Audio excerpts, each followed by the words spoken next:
cita-cita. Raih mimpimu juga cita-cita. Generasi emas Indonesia. Profil pelajar Pancasila tanamkan di dalam dada. Profil pelajar Pancasila cerdas berkarakter itu kita. Om Swastiastu. Om Swastiastu. Assalamualaikum warahmatullahi wabarakatuh. Yang terhormat Bapak dan Ibu Guru yang berkenan hadir pada hari yang bahagia ini. Yang terhormat Ibu Made Ari Susmilawati selaku CGP yang akan menjadi narasumber kita pada pagi hari ini. Selamat siang semuanya. Siang. Puja dan puji syukur saya panjatkan kepada Tuhan Yang Maha Esa, karena berkat rahmat-Nya lah hingga pada siang hari ini kita bisa berkumpul di tempat yang berbahagia ini. Pada hari ini juga kita berkumpul dalam rangka acara sosialisasi pemahaman budaya positif di sekolah. Kemudian ada pun susunan acara pada pagi hari ini adalah doa bersama, kemudian sambutan dari perwakilan guru, pemaparan materi, selanjutnya diskusi dan diakhiri dengan penutup. Untuk mempersingkat waktu, kita mulai saja acara hari ini.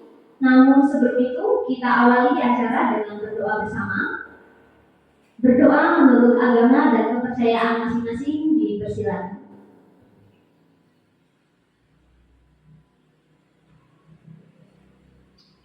Selesai.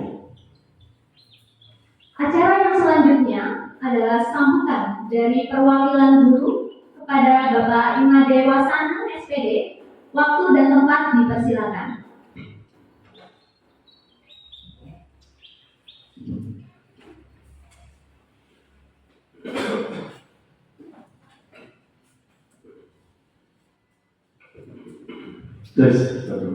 Baik, terima kasih atas waktunya Ibu Moderator.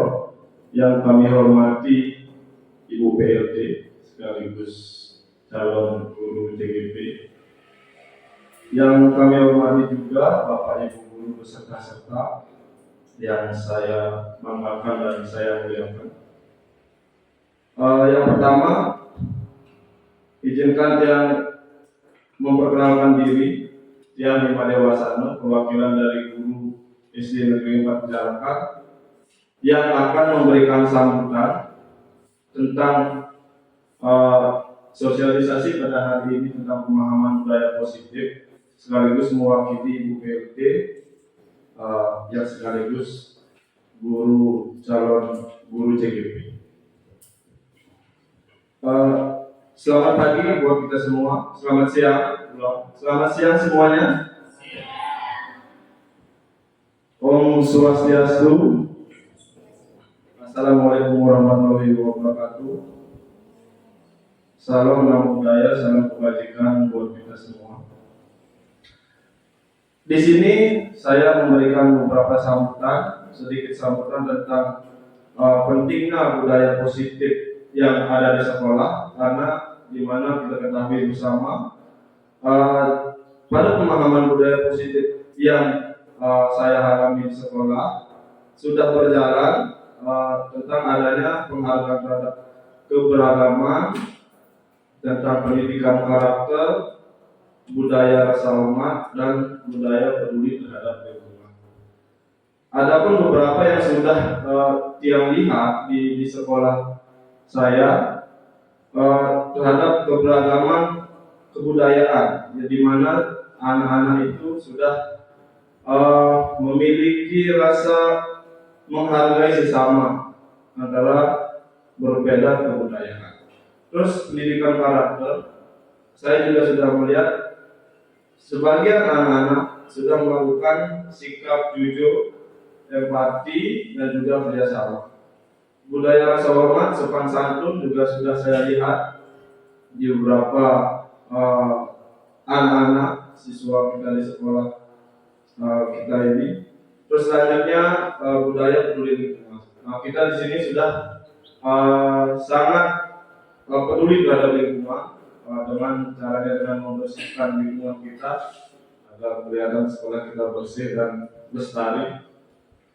Nah, mungkin ada itu yang dapat saya sampaikan perihal sambutan yang mewakili Ibu PLT.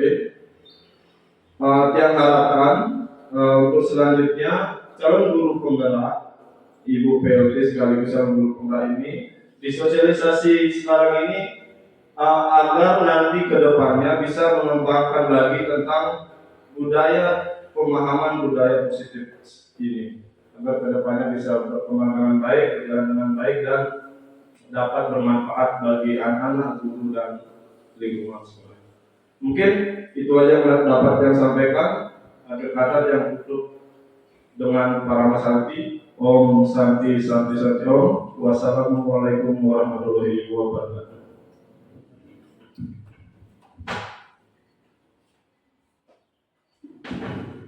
Oke, terima kasih atas sambutannya dari Bapak Imade Wasana SPD.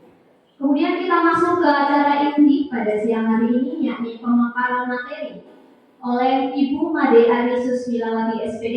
Kepadanya waktu dan tempat dipersilakan.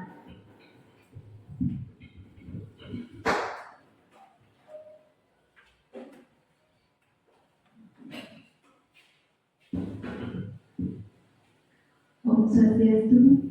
Assalamualaikum warahmatullahi wabarakatuh. Salam sejahtera, salam budaya. Terima kasih atas waktu yang diberikan kepada saya dan terima kasih kepada Bapak Ibu Guru karena telah menyempatkan waktunya untuk mendengarkan pemaparan tentang sosialisasi pemahaman budaya positif di sekolah. Jadi di sini saya tidak perlu memperkenalkan diri karena kita merupakan rumpun keluarga di sini ya. Jadi sudah pada tahu. Jadi pada kesempatan hari ini Bapak Ibu, saya akan memaparkan tentang budaya positif sebagai salah satu indikator tugas saya dalam pendidikan calon guru penggerak ini. Oke, next Ibu, saya mulai saja ya untuk mempersingkat waktu. Bapak Ibu Guru di SD Negeri 4 Penjarakan, pada kesempatan kali ini, ya, saya tentunya akan memaparkan tentang pengertian dari Ki Hajar Dewantara, ya, pendidikan menurut Ki Hajar Dewantara yang menyatakan bahwa pendidikan itu adalah sebuah kata menuntun yang berpihak pada murid untuk membantu kita dalam mewujudkan visi sekolah. Dalam membangun budaya positif tersebut, kita akan meninjau lebih dalam tentang strategi menumbuhkan lingkungan yang positif. Bapak Ibu akan saya ajak melakukan refleksi atas penerapan disiplin yang dilakukan selama ini di lingkungan sekolah kita.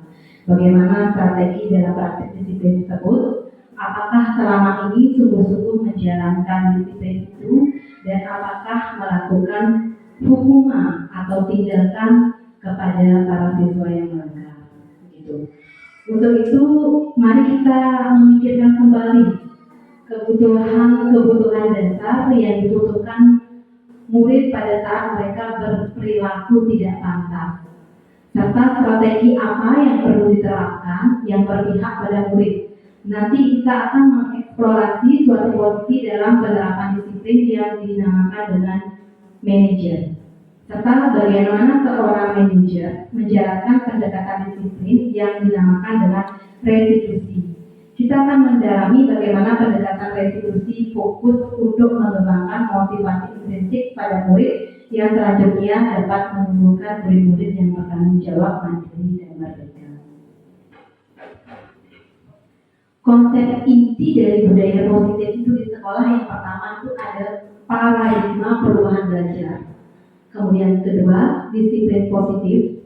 Ketiga, nilai-nilai kebajikan. Keempat, kebutuhan dasar manusia.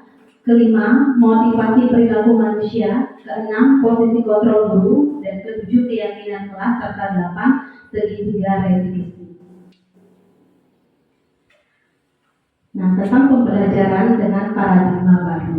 Pembelajaran dengan paradigma baru merupakan pembelajaran yang dirancang berdasarkan prinsip pembelajaran berdiferensiasi, sehingga para peserta didik belajar sesuai dengan kebutuhannya berdasarkan tahap perkembangan teori psikologi modern untuk mewujudkan profil belajar Pancasila. Yang selama ini sudah kita tahu tentang pembelajaran berdiferensiasi itu apa, itu sudah jelas sekali, itu sudah tercantum dalam kurikulum Merdeka yang sudah kita terapkan pada saat ini, walaupun belum seluruh fase ya, belum seluruh fase. Di sini masih ada fase di kelas 6 dan di kelas 3 yang belum menerapkan kurikulum Merdeka, berarti ada di fase B dan fase C ya, belum menerapkan kurikulum Merdeka. Selanjutnya itu. Nah, seperti kita tahu, kalau profil belajar Pancasila itu kan ada 6 dimensi. Yang pertama itu beriman dan bertakwa kepada Tuhan Yang Maha Esa, kemudian berkebinekaan global, bergotong royong, kreatif, bernalar kritis, dan mandiri. Nah, dimensi inilah yang akan kita wujudkan, yang akan kita berusaha untuk menggali dari anak didik kita. Nah, selama ini kita tidak menyadari ya bahwa ada sebuah miskonsepsi ya tentang teori kontrol di sini. Yang pertama, ilusi guru mengontrol murid, kemudian ilusi bahwa semua penguatan positif efektif dan bermanfaat. Ketiga, ilusi bahwa kritik dan membuat rasa bersalah mampu menguatkan karakter. Yang keempat, ilusi bahwa orang dewasa berhak memaksa. Nah, maksudnya di sini ilusi guru mengontrol murid itu maksudnya begini. Guru tidak memposisikan dirinya sebagai manajer. Guru di sini ada 5 posisi kontrol ya. Nanti akan dijelaskan. Di sini selama ini mungkin guru bersifat sebagai pemantau. Pemantau artinya kita hanya beranjak pada peraturan-peraturan yang berlaku di sekolah untuk mendisiplinkan siswa tanpa memposisikan diri kita untuk memahami mereka bagaimana, apa penyebabnya itu. Jadi kita kurang berperan sebagai manajeran. Kemudian ilusi bahwa kritik dan membuat rasa bersalah mampu menguatkan karakter. Jadi ketika murid melakukan sebuah kesalahan, kadang kita sebagai guru itu membuat murid itu merasa bersalah. Kok kamu begini ya? Misalnya, kok kamu begini? Kamu gak kasihan gak sama bapakmu di rumah yang susah-susah udah menyekolahkan kamu? Itu menyebabkan bahwa murid itu kadang merasa bersalah bahwa dia telah melakukan sebuah kesalahan yang menurut kita itu efektif, tapi ternyata itu nanti berdampak pada psikologi anak itu sendiri. Kemudian ilusi bahwa orang dewasa berhak memaksa, artinya ilusi bahwa orang dewasa berhak memaksa bahwa apa yang kita katakan harus benar dan apa yang dikatakan oleh anak itu tidak benar, seperti itu maksudnya gitu ya. Dilanjutkan. Nah, ini bisa dibaca Ibu, mungkin saya tidak perlu menjelaskan lagi ya. Saya tidak perlu menjelaskan lagi. Yang pertama, ilusi guru mengontrol murid, kemudian ilusi bahwa penguatan positif efektif dan bermanfaat, ilusi bahwa kritik membuat orang merasa bersalah dan dapat menguatkan karakter. Nah, di sini mungkin ada bapak ibu guru yang pernah mengalami ketika menemukan murid yang bermasalah, gitu. Misalnya datang terlambat. Apa yang biasanya ibu guru lakukan? Mungkin ada yang bisa memaparkan pendapatnya di sini atau mengalami pengalaman dari ilusi kontrol murid ini. Mungkin dari ibu bapak, dari ibu Sophia mungkin ketika menghadapi murid yang seperti ini bagaimana tindakannya?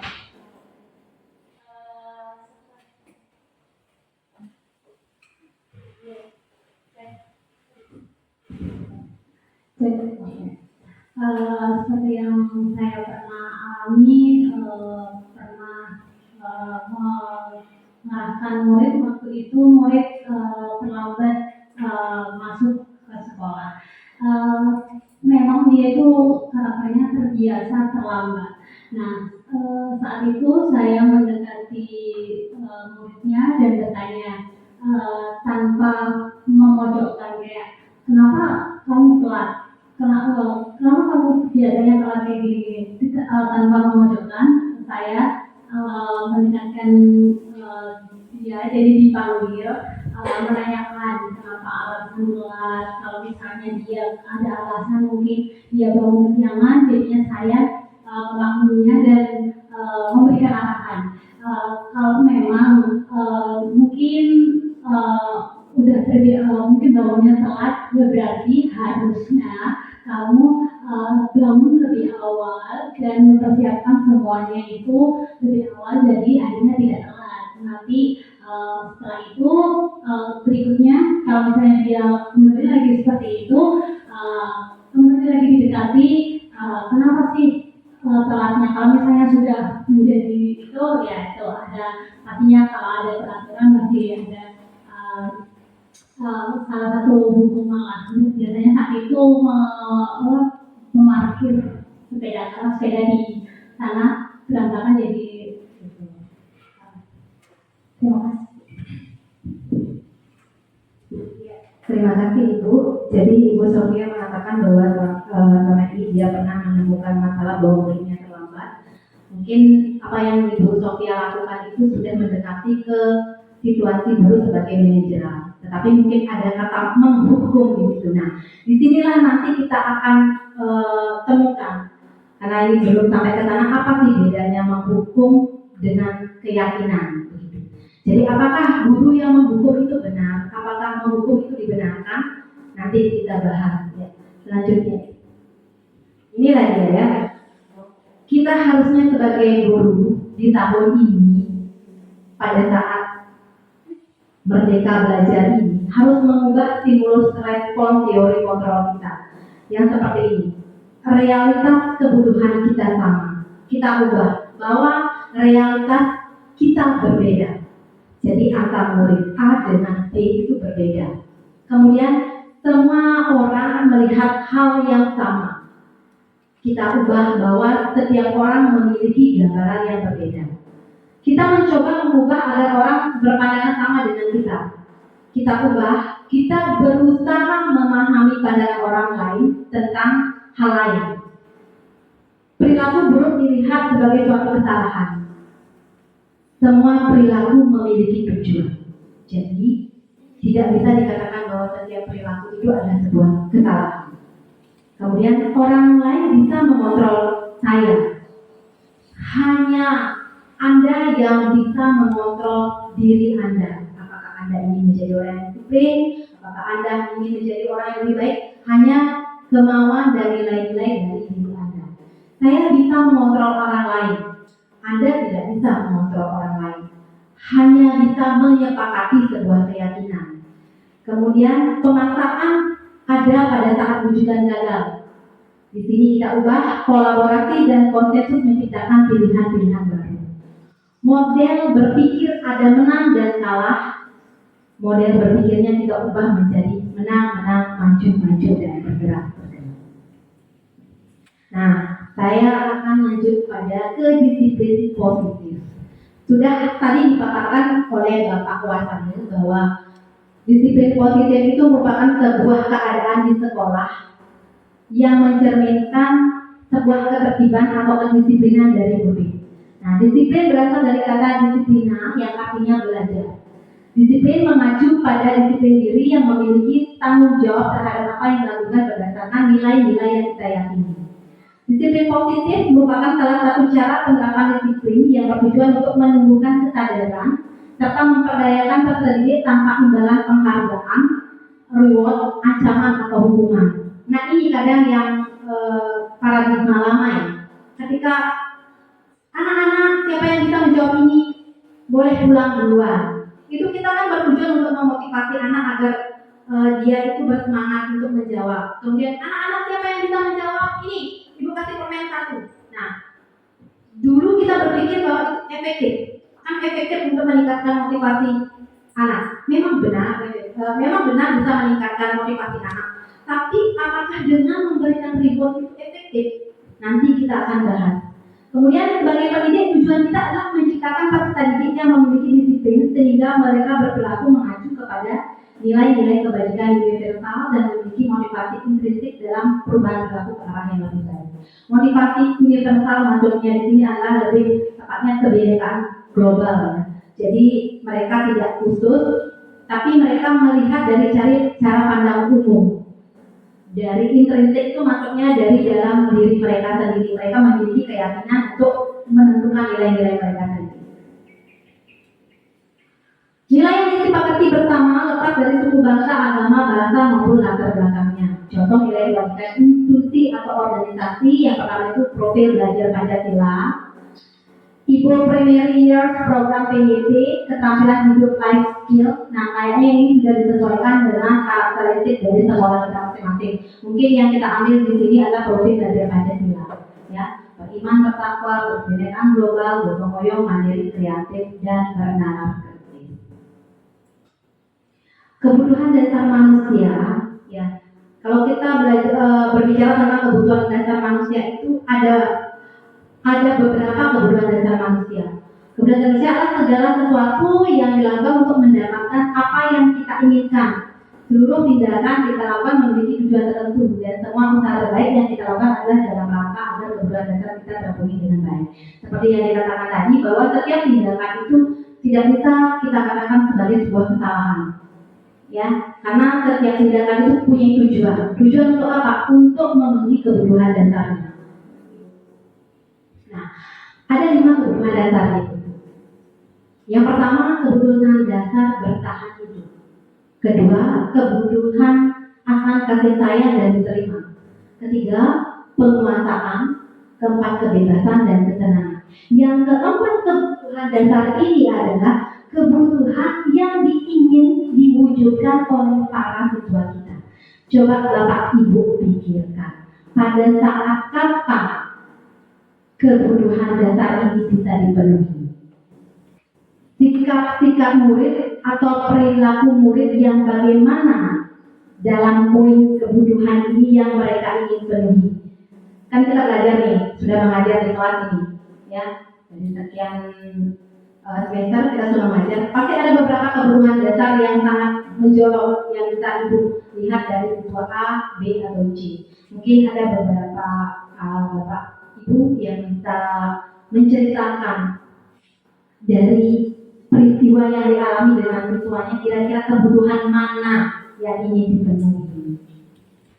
Mungkin dari Bapak Noman, dari waktu mengajar di kelas 4 mungkin.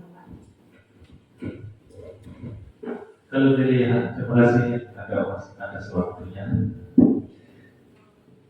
Melihat dari 5 kebutuhan dasar manusia tersebut, kalau yang melihat, saya melihat dari siswa kelas 4 yang paling menonjol di kelas 4 saya rasakan itu adalah kasih sayang dan rasa diterima. Itu yang sangat dibutuhkan siswa. Kemudian ada lagi satu itu perhatian kita, ya, di dalam pendidikan atau proses pembelajaran kita di kelas. Nah, yang itu. Kemudian ada lagi yang sedikit murid ingin kebebasan apapun yang dia inginkan.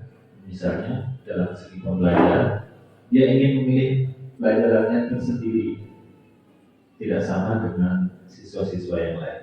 Nah, ini yang pernah yang rasakan saya dapat dari kelas 4. Terima kasih. Mungkin ada Bapak Ibu guru yang memiliki pengalaman lain atau peristiwa lain yang menunjukkan, oh murid ini seperti ini, dia melakukan ini. Setelah saya analisis, ternyata dia itu kebutuhan dasarnya seperti ini. Mungkin dari Bapak Ibu yang lain, dari Bapak U, dari Bapak Wasana, ya silakan. Baik, terima kasih atas waktunya Ibu Kade. Mungkin yang pernah saya lihat selama mengajar di kelas 3, saya pernah menanyakan satu hal kepada anak-anak kelas 3. Kalian mau belajar apa hari ini? Saya pernah menanyakan seperti itu.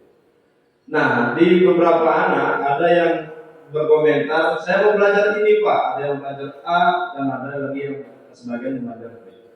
Nah, saya mengambil sikap di sana, saya memberikan cara berpikir ke anak-anak bahwa dengan adanya perbedaan pendapat dan perbedaan keinginan, terus saya adakan voting di sana. Beberapa jumlah anak yang lebih memilih belajar A atau B, berarti pelajaran itulah yang saya ajarkan pada hari ini. Saya ajarkan kepada anak-anak bahwa di perbedaan pendapat itu kita bisa memilih atau kita bisa menerima tentang kesepakatan siapa yang lebih besar pendapatnya Nah, itu yang tidak pakai. Itu aja yang mungkin dapat yang sampaikan. Terima kasih Ibu. Ya, terima kasih Bapak. Mungkin lebih ke kebebasan ya. Ya, sudah sesuai sekali dengan kurikulum Merdeka bahwa kita tidak pernah memaksakan untuk peserta didik dalam memberikan sebuah pembelajaran. Jadi, memberikan kebebasan kepada mereka untuk menentukan apa minat bakat yang mereka miliki punya sesuai dengan konteks kurikulum yang berlaku. Ya, demikian untuk kebutuhan dasar manusia. Nanti akan dijelaskan lebih lanjut lagi. Nah, tentunya kebutuhan dasar itu didasari adalah dari sebuah motivasi ekstrinsik ya dari perilaku manusia. Yang pertama itu mereka untuk menghindari ketidaknyamanan atau hukuman. Yang kedua untuk mendapatkan imbalan dan penghargaan. Maksudnya begini Bapak. Kalau kita berbicara tentang kebutuhan murid, misalnya kebutuhan murid ingin mendapat sebuah kasih sayang atau perhatian dari gurunya.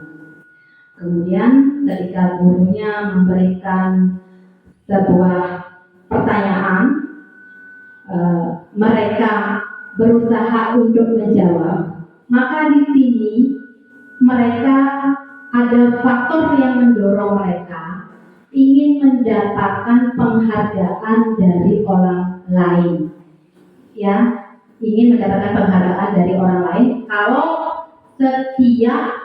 setiap kali mereka menjawab, kita memberikan sebuah penghargaan berlebih.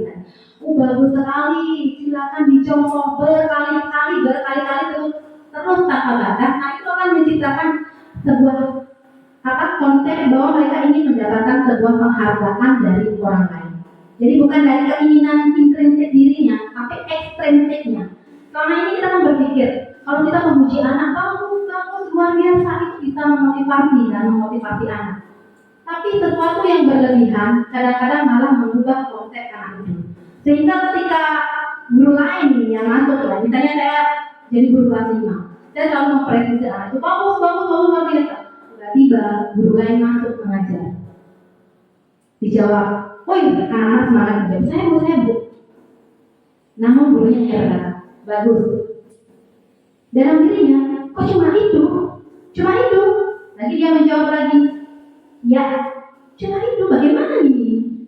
Akhirnya pertanyaan ketiga, keempat, kelima, keenam, mereka tidak akan berusaha mengajarkan lagi karena mereka tidak mendapatkan imbalan atau penghargaan. Maksudnya itu faktor ekstrinsiknya.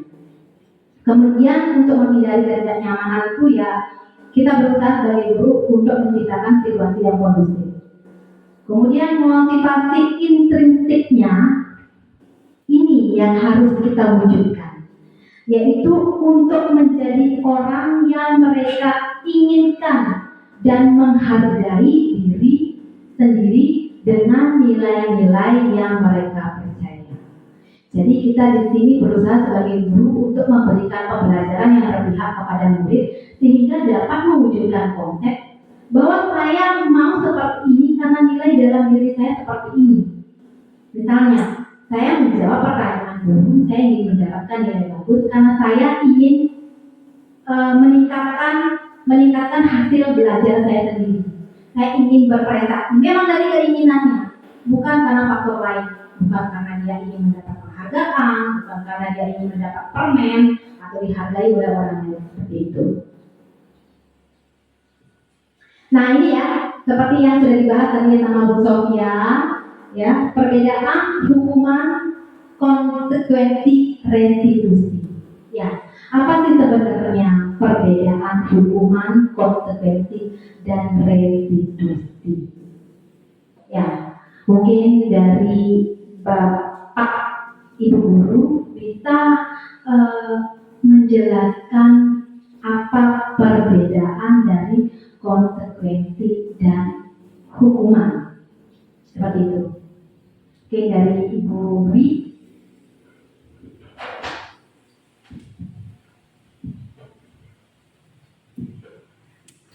Terima kasih.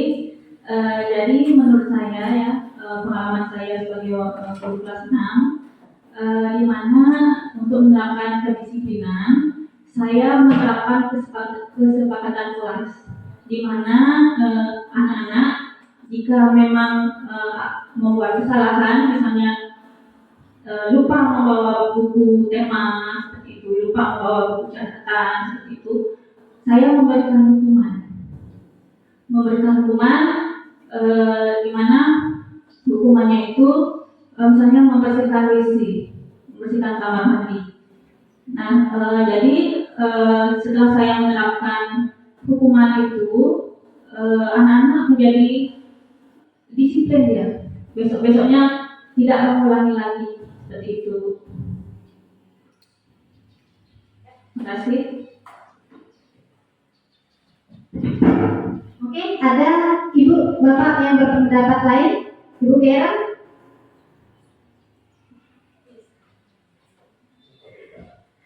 Ada mungkin dari pengalaman?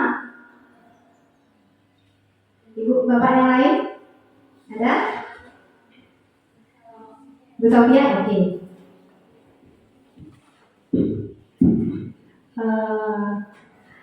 Terima kasih.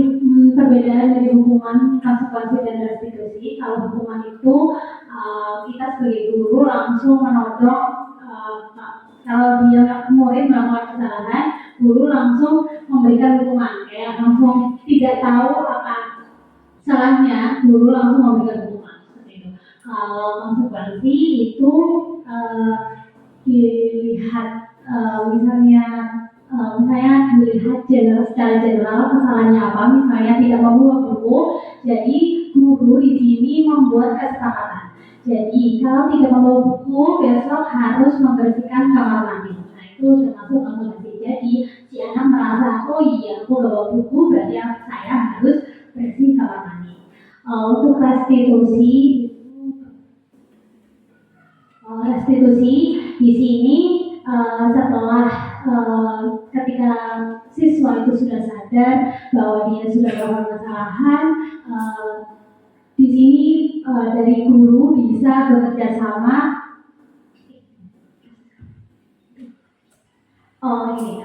Ketika misalnya muridnya melakukan kesalahan,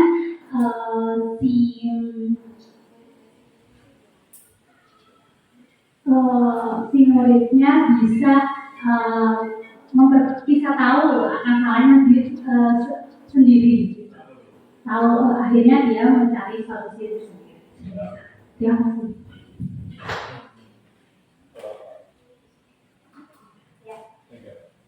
Ya, terima kasih Ibu Sofia dari Bu Dwi, luar biasa sekali ya.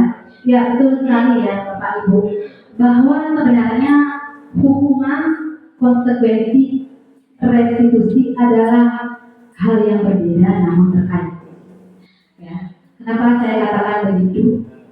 Kalau hukuman, coba renungkan Bapak Ibu.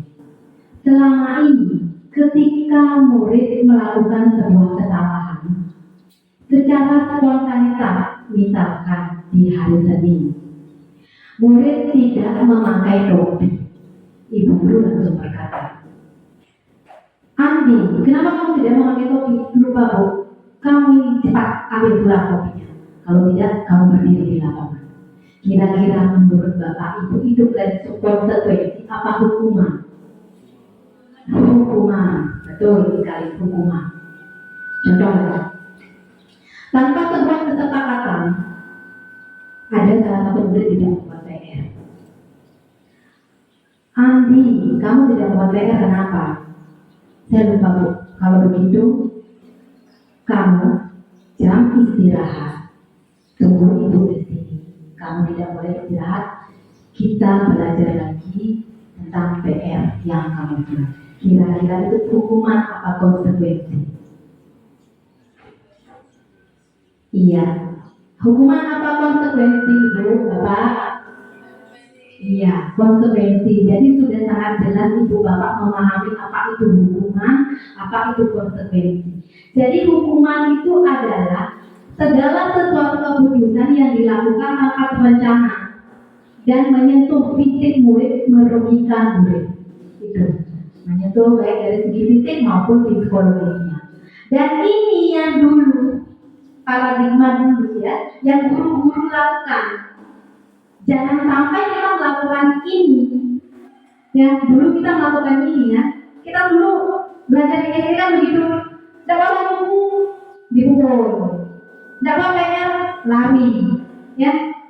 Jadi itu kita ubahkan. Nah, konsekuensi, bagaimana kita menentukan konsekuensi? Konsekuensi itu ada sebuah kesepakatan yang terencana.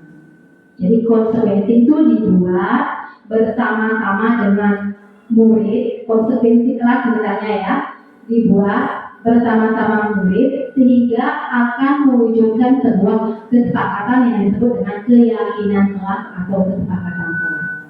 Nah, itu yang akan kita lakukan untuk menentukan peraturan di kelas. Ya.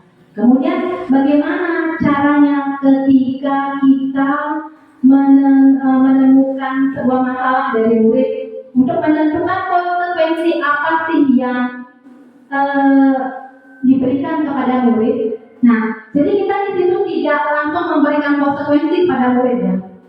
Oh, kamu terlambat masuk kelas. Sesuai dengan kesepakatan kita bahwa ketika kamu terlambat, kamu harus membersihkan kaca setelah jam istirahat seperti itu. Tidak langsung kita ambil kesimpulan seperti itu. Tapi bagaimana kita mengambil kesimpulan atau solusi dari masalah itu, menyelesaikan masalah tersebut akan melalui restitusi untuk mencari sebuah solusi yang nanti dikenal dengan istilah segitiga restitusi. Ya, lanjut. Nah, di sini, nah untuk menerapkan segitiga restitusi itu, ya, itu ada bagian-bagiannya ya. Kalau di segitiga restitusi itu ada menstabilkan identitas dulu, kemudian validasi masalah, kemudian yang ketiga evaluasi. Nah, yang pertama ini ada 5 posisi kontrol kita sebagai guru. Yang pertama sebagai penghukum, kemudian kedua pembuat merasa bersalah, ketiga sebagai teman, keempat sebagai pemantau, kelima sebagai manajer. Coba ibu bapak pikirkan,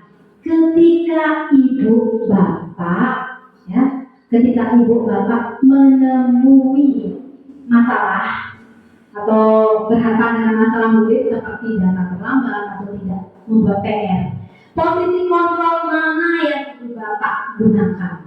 Apakah sebagai penghukum, apakah sebagai pembuat merasa bersalah, apakah sebagai teman, apakah sebagai pemantau, apakah sebagai manajer?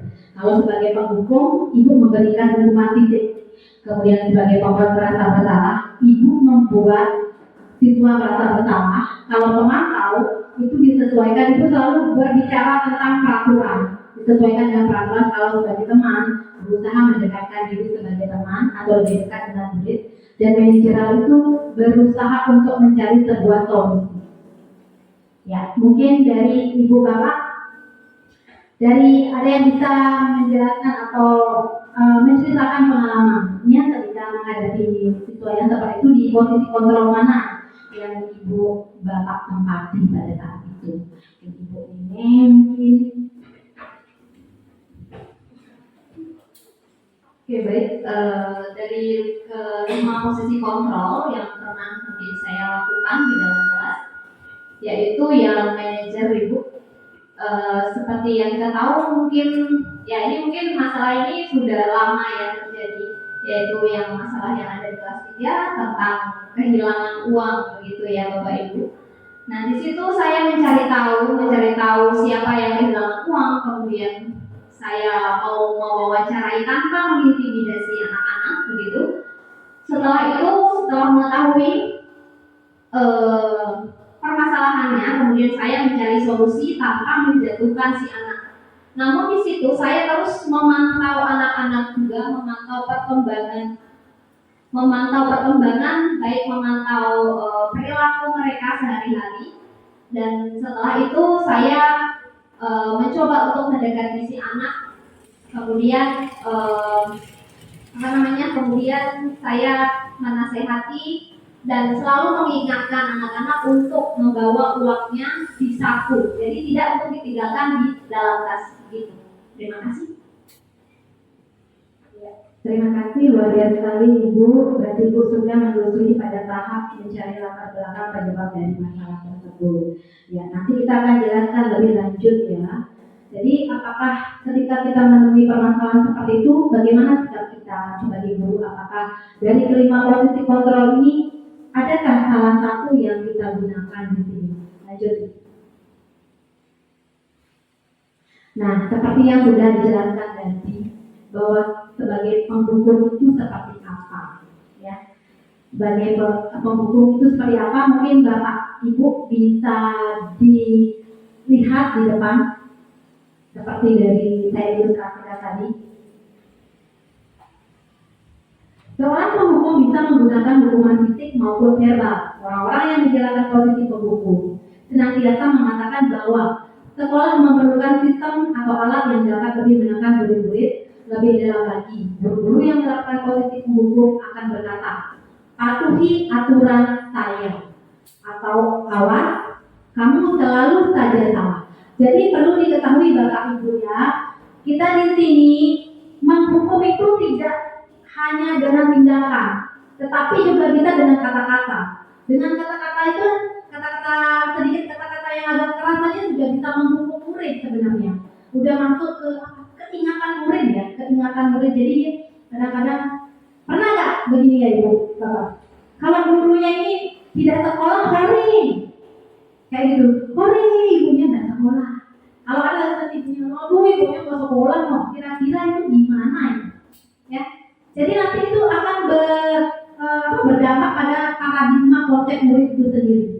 Jadi ketika mereka sering dihukum, mereka bisa saja membenci gurunya. Tapi ketika guru bisa memposisikan dirinya sebagai manajer, disinilah siswa akan mengharapkan kehadiran Bapak Ibu yang selama ini saya lihat ya guru penjajah yang sangat berhasil membuat anak-anak merasa senang belajar kan begitu ya. Selama ini paradigmanya kan begitu. SMP, SMA itu kalau udah guru penjajah nggak sekolah aduh. Tapi kalau sudah guru penjajah sekolah, yes. Kenapa begitu? Karena mereka itu belajar sampai bermain. Jadi mungkin bisa kita belajar dari sana ya. Ya selanjutnya. 5 posisi kontrol ya, tentang 5 posisi kontrol mungkin Bapak Ibu guru sudah bisa melihat nanti. Bapak Ibu kan sudah punya PMM ya. Nah nanti Bapak Ibu untuk memperdalam pengetahuannya bisa melalui PMM mengenai tentang 5 posisi kontrol. Nah sebagai penghukum, ini sebagai salah satu contoh aja, penghukum hormat pada bendera selama 1 jam. Pernah nggak Bapak Ibu dulu dihukum gitu sama gurunya? Pernah nggak? Ada yang punya pengalaman nggak? Mungkin bisa menceritakan, mungkin kan Bapak Ibu guru sudah pernah menjadi murid ini. Gimana sih perasaannya ketika dihukum?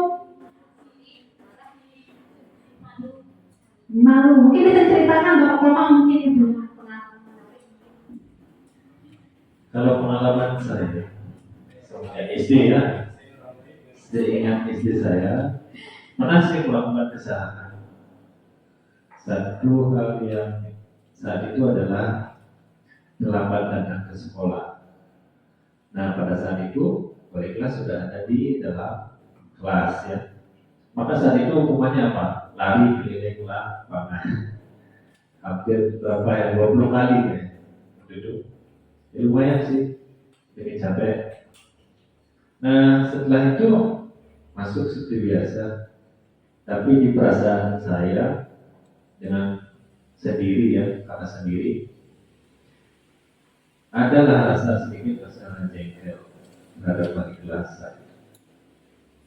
Karena hukumannya lumayan sih bikin capek. Nah itu yang saya alami, Bu. Jadi masih terkenang wali kelasnya sampai sekarang ngomongnya. Jadi bisa Ibu bayangkan bahwa yang sebagai guru aja sudah membayangkan bahwa memiliki perasaan kesal kepada gurunya. Udah berapa tahun Ibu trauma masih ada tersimpan. Jadi seperti itu, yang begitu dampaknya. Kita aja sendiri sudah bisa merasakan.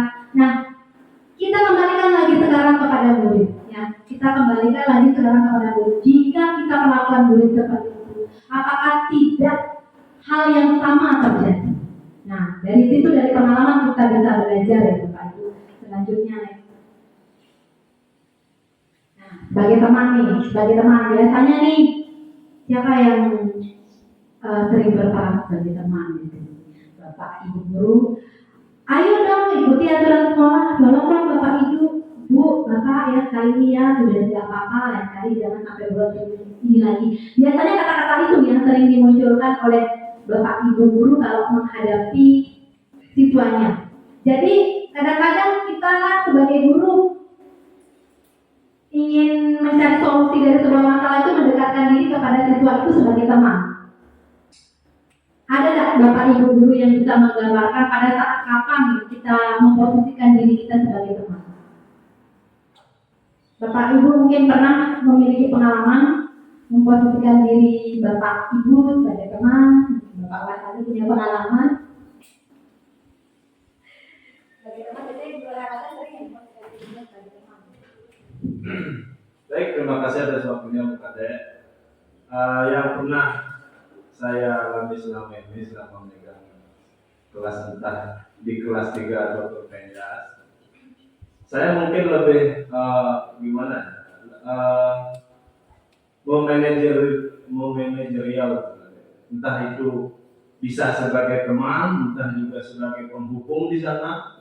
Karena kenapa? Yang terapkan di kelas itu yang adakan kesepakatan kelas, entah dari kedisiplinan dan lain sebagainya. Ketika anak-anak tidak menerapkan kedisiplinan itu atau melanggar atau tidak membawa buku dan lain sebagainya, kita buat aturan di sana, di kesepakatan sana kita buat aturan. Kalau misalkan tidak membawa buku, hukumannya misalkan jongkok bangun 5 kali. Nah, itu kita dapat dari kesepakatan kelas. Nah, ketika ada anak yang melakukan pelanggaran, otomatis saya di sana tidak menghukum dengan keras, tapi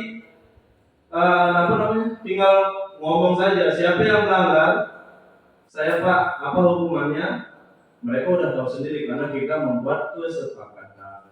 Itu jadi di sana juga saya bisa sebagai teman juga bisa, sebagai penghukum juga bisa, yang sifatnya di dalam kesepakatan. Baik, terima kasih.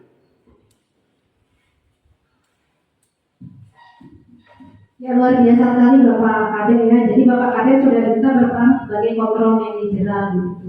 Ya, jadi dalam guru sebagai kontrol manajerial di sini adalah bagaimana guru mampu menciptakan situasi pembelajaran yang kondusif dan efektif tanpa harus memberikan hukuman kepada murid, tapi memberikan pembelajaran yang bermakna kepada murid. Seperti itu. Lanjutkan. Nah, ini yang seperti dikatakan Bapak Kade tadi ya, belum sampai ke sini saya, tapi sudah ilmunya sudah masuk ke situ. Jadi mungkin Bapak Kade sudah belajar di PNP lebih dulu, mungkin ya. Terus dia buat Bapak Kade gitu, terus biar tidak terlalu tegang sekali dan mengantuk ya. Ya, jadi manajer, kita sebagai guru hendaknya bersikap atau memiliki posisi kontrol sebagai manajer. Nah, sebagai manajer itu seperti apa ya Bapak Ibu ya? Nah, misalnya seperti Bapak Kade bilang, dia pada saat jam olahraga, ya, pada saat jam olahraga, murid terlambat, atau seperti yang Ibu Dwi katakan tadi, pada saat jam pembelajaran murid terlambat datang ke kelas, atau pada saat upacara bendera murid datang terlambat ke sekolah. Jangan langsung Ibu Bapak, jangan langsung, kamu terlambat, kamu bersihkan WC-nya sesuai dengan kesepakatan kelas kita. Jangan langsung begitu. Itu salah. Itu sama dengan menghukum Ibu Bapak. Jadi apa yang pertama kita lakukan adalah kita harus berperan sebagai posisi manajer dulu. Dan kalau kita sudah berperan sebagai posisi manajer ini, untuk menciptakan diri kita sebagai manajer harus melalui sebuah pendekatan yang disebut dengan pendekatan segitiga resiko. Lanjut Ibu. Nah ini. Posisi kontrol apakah aku? Kamu tidak pernah benar melakukannya.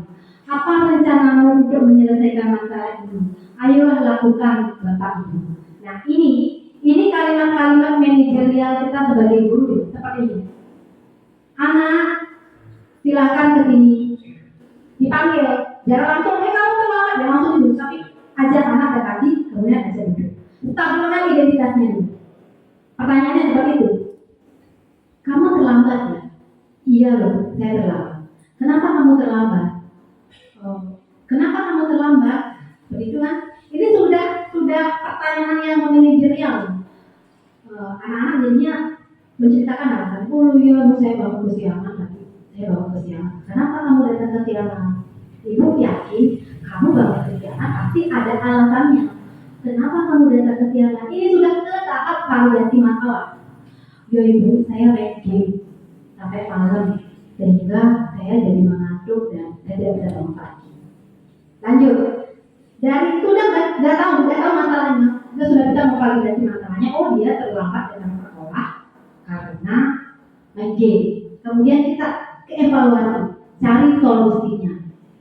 Nah, baru kita tanyakan, Andi, apa yang kamu lakukan itu tadi terlambat ke sekolah itu benar apa tidak? Salah ibu. Sudah sesuai tidak dengan keyakinan kelas kita? Tidak. Kalau menurut keyakinan kelas kita, kalau kita datang terlambat itu harus apa? Oh harus begini. Jadi dia melakukan hal tersebut sesuai dengan keyakinan kelas, tapi tidak langsung, ya, tidak langsung di manajerial dulu ya, melalui segitiga restitusi. Ini tujuannya apa? Perkembangan psikologi anak, ya. Tujuannya ke perkembangan psikologi anak itu sendiri. Ya, terus lanjut. Kenapa sih keyakinan kelas? Kenapa keyakinan kelas? Kenapa tidak peraturan? Kenapa keyakinan kelas? Kenapa tidak peraturan? Jadi ibu bedakan di sini keyakinan kelas dan peraturan. Lanjut.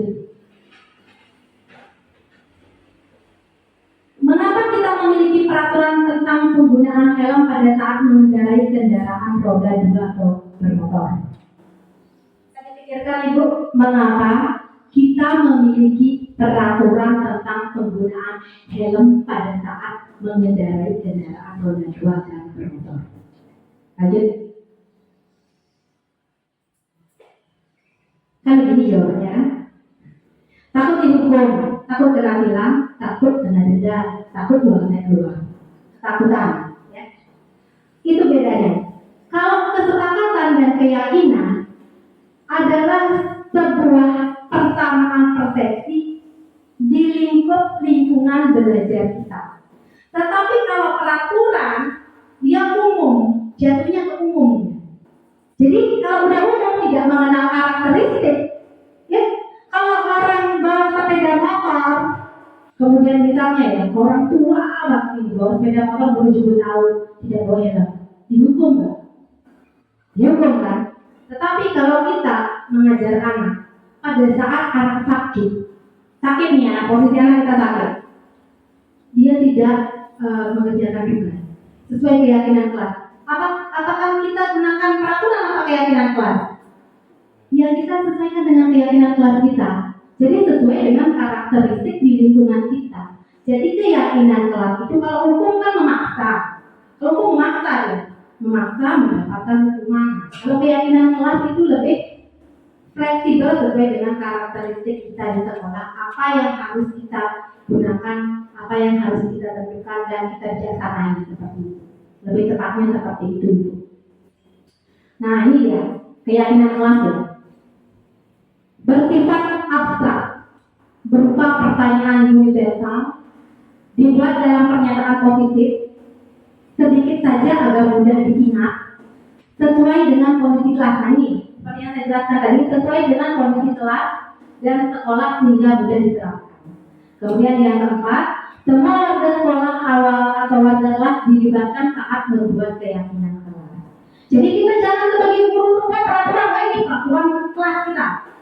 Tanpa berkolaborasi, tanpa diskusi dengan anak-anak. Ini pokoknya peraturan kalian ikuti. Jangan seperti itu. Jadi kita buat peraturan karena peraturan kelas 5 dan kelas 6 pasti mungkin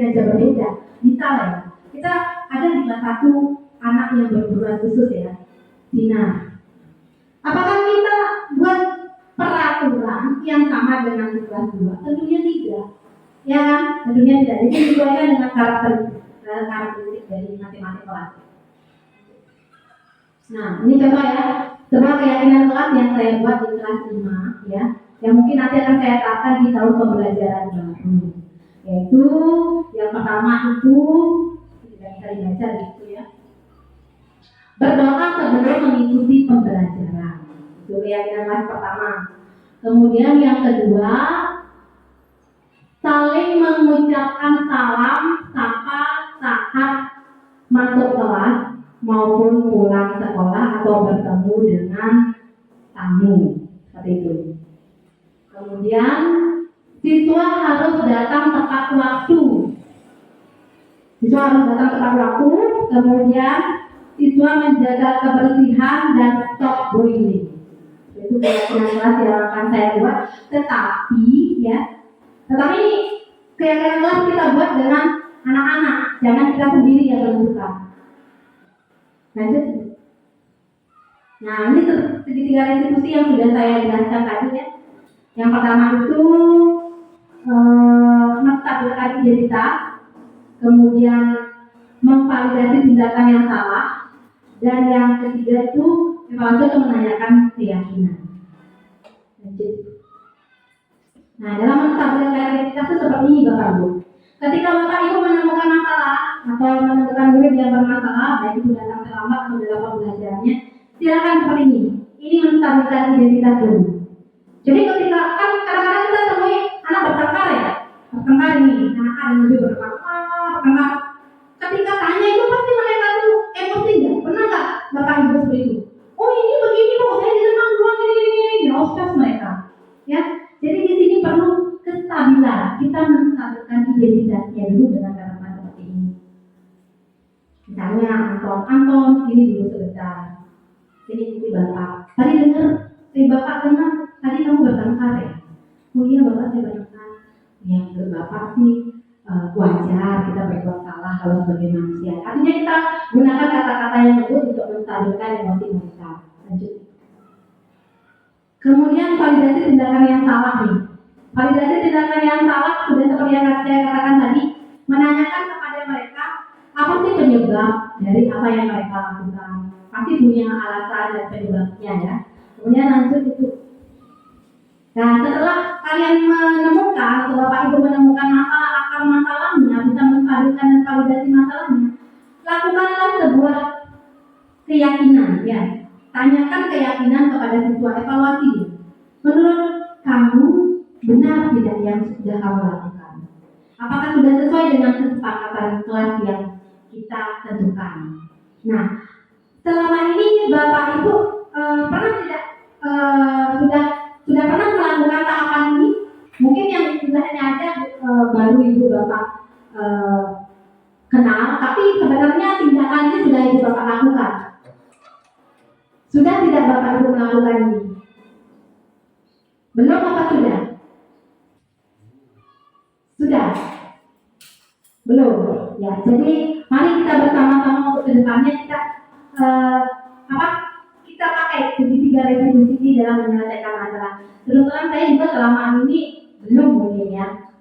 Mungkin hanya beberapa saja yang saya gunakan. Sini sebentar, kamu kenapa sih begini? Oh wajar ini. Tapi saya tidak berusaha untuk mencari solusinya. Jadi kalau di segitiga restitusi itu saat menanyakan keyakinan itu kita mencari solusi ya. Apa sih solusinya? Ayo kita cari sama-sama. Solusinya bersama-sama. Kalau misalnya dia antara terlambat, kira-kira apa tuh solusinya? Seperti Ibu Sofia yang katakan tadi, itu sudah mencari solusi sebenarnya. Apa yang harus kita lakukan kalau kamu dalam waktu saya harus bangun lebih pagi Bu. Bagaimana kamu harus bisa bangun lebih pagi? Oh, saya setel alarm aja Bu. Oh, kamu kan punya HP setel alarmnya di rumah. Oh iya Bu. Saya kamu menyetel alarm Bu bisa apa? Oh, ada kakak saya, ibu saya belum membangunkan. Nah itu sudah mencari solusi ya. Sudah mencari solusi dari penyelesaian masalah. Nah ini nanti kalian bisa dilihat di PLN ya, di PLN-nya tentang segitiga restitusi. Nah ini salah satu contoh kegiatan saya tapi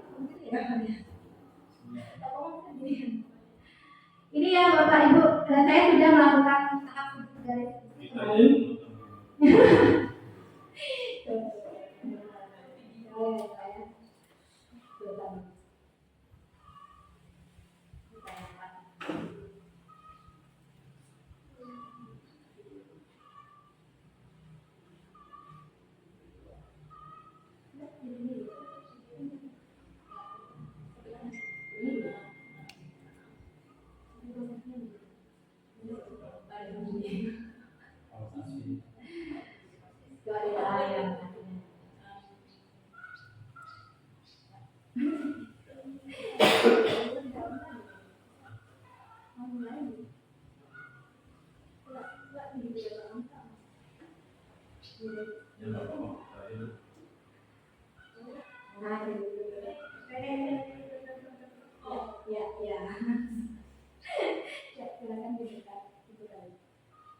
Bluetoothnya konekin dulu ke salon.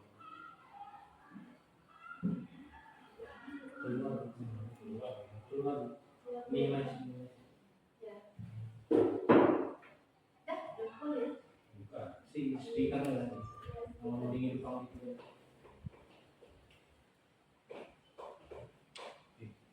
Di salon aja keluar. Di ketingin. Bluetooth itu speaker. Terus salon itu.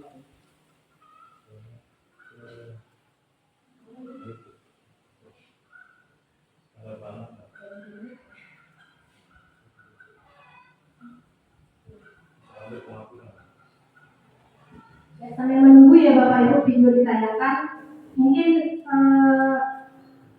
ini Bapak Ibu ya, apa sih sebenarnya manfaat dari kita sebagai guru menentukan posisi sebagai manajerial dan segitiga retribusi? Itu tentunya untuk menciptakan budaya positif, yang untuk mendisiplinkan siswa dalam mewujudkan budaya positif seperti itu.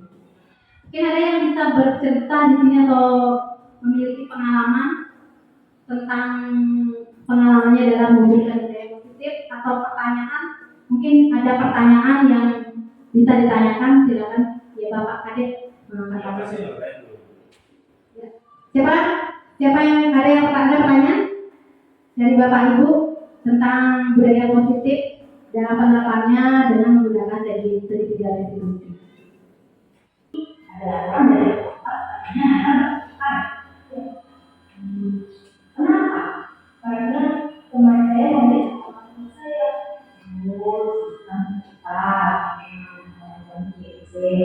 ya menurut sih ada di dalam masyarakat, karena kalau itu juga dimasukkan seperti ada melakukan hal yang sama, orang tua itu berbeda itu pasti juga ada masalah. Terus apa yang kamu lakukan dari sama-sama? Terus bekerja. Itu ada kita cinta itu menghargai akan tentu saja juga kalau tidak melakukan hal yang seperti memukul atau melempar sesuatu ya, ini yang bicara. Menurut saya, apa yang saya lakukan terus sudah sesuatu tidak dengan saya tidak, dengan sekali tidak. Menurut saya apa yang sama sekali menghormati orang lain dan juga untuk saya aku tidak tambah orang lain. Untuk apa kita menghormati orang lain? Saya tidak memperlukan dia supaya kita tidak salah, dan dengan teman ya. Aku sekali kalau mereka sudah memahami dunia dari mereka bersedia tidak memperbaiki sikap mereka. Bersedia dengan cara apa mereka akan memperbaikinya? Pertama, antara anak dan kerja, ya dan juga bersedia tidak dan bersabar. Nah, itu sangat terjadi